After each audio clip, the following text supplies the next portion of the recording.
Welcome to Still Moment Studio. My name is Paula. Today I've gathered together the basics if you're trying to start out with watercolor. So first of all, of course, you'll need some type of a water container. This is an old candle holder. It's glass and has a nice heavy weight to it, so it does not tip over on me. You just want to find something that has some stability to it. Next would be your brushes. So I would recommend doing a large, medium, and fine round brush. If these are the only 3 brushes you ever buy as you're starting out, these are the brushes that I use the most often.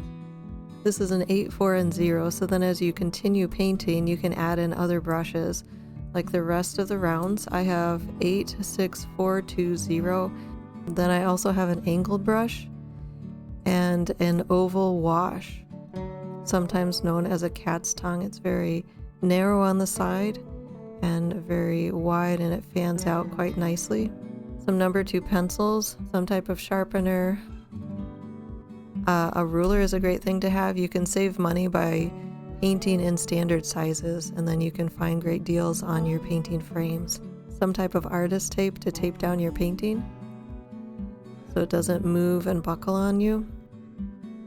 A kneaded eraser. This is a great type of eraser. You can knead it into a fine point and get the little detail areas. I can also flatten it, and if you press it on top of your drawing, you can lighten pencil marks. And then as it becomes covered in lead on that one side, you just knead it back to a fresh surface.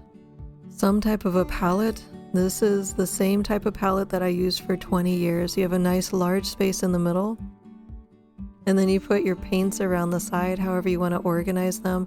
I organize them by warm yellow, warm blue, warm red, and on the other side, cool yellow, cool blue, cool red. You can organize this however makes sense to you. It's kind of nice that it is in the shape of a color wheel. Then we have watercolor paper. I do recommend using watercolor paper, not mixed media paper. It affects how it absorbs into the paper. I've been using Canson. I switched over from Strathmore. Both are great products. Canson is a little more sturdy than Strathmore. This is wood pulp paper compared to 100% cotton paper. There is a limit to how much water and work you can do on wood pulp paper.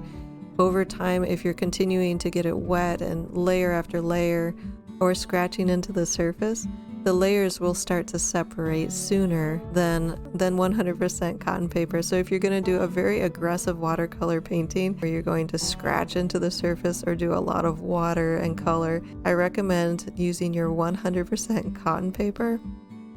You'll need to keep that in mind as you use wood pulp paper, but it's a great affordable paper. Then we have different types of paint.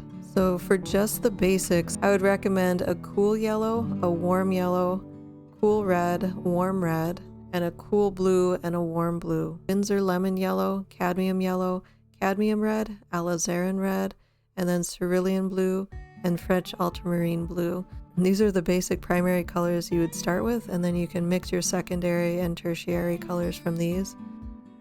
To add into the mix, I would recommend these colors as well. I have Cobalt blue. It's a beautiful blue. Burnt Sienna, burnt Umber, yellow Ochre. Those are your standard paints you hear artists mention quite a lot. You use them a fair amount. You can mix them from your primary colors, but they get used so often that it saves a little bit of time and money to go ahead and purchase those. I recommend saving black till the very end of your painting. Don't add it to gray your colors right away. Really try to understand your paint first. If you want to gray a blue, you would add a orange right across the color wheel from it, and it will gray your blue and soften it. If you want to soften a red, you'll add a little bit of green. If you want to soften a green, you add just a little bit of red. If you want to soften a yellow, you add just a little bit of purple. So create a color wheel so that you know how to gray down a color without adding black, and it will add a lot of depth to your painting. So I do have black, and I use it to really deepen the paint colors right at the last minute. The last one I recommend is Oxide of Chromium. This is a green that I mix quite often out of my primary colors, and I found that I actually save a little bit of money if I just go ahead and buy the most common green that I mix.